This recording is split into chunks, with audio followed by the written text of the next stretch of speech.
When we open up our Bibles to Judges chapter 11, we read of the story of a man named Jephthah.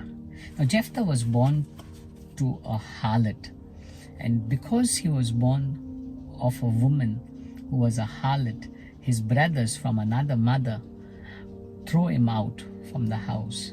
And they not only just throw him out, but they strip him of his inheritance.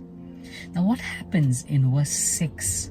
We see here the same people who cast him out, who threw him out, the same people group. In verse 6, it says, "Then they said to Jephthah, 'Come and be our commander, that we may fight against the people of Ammon.'" You see, the same people now go back to Jephthah and ask him, "Come back, be our commander." In verse 7, Jephthah begins to say to them, "But did you not hate me and throw me out?" In verse 8, they begin to say, "Please, you be our head. Be our head, not just over us, but over the entire people group of Gilead." You see, God shifted Jephthah's life.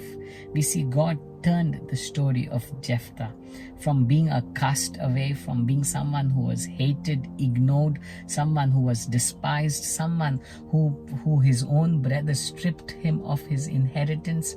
Now those very people come to him and say, "Please rule over us."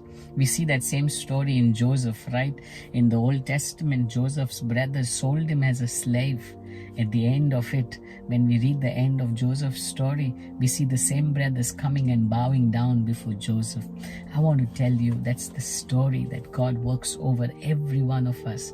If we are God seekers, I want to tell you, don't hold on to the negative things that people are doing to you. It will all turn for good. You know, the very people that want to push you down could be the cause to lift you up. Let me say that again. The very people that are planning and plotting to push you down could be the very people that are the reason for you to be lifted up. The very people that threw Jephthah out came back and requested Jephthah to be their leader.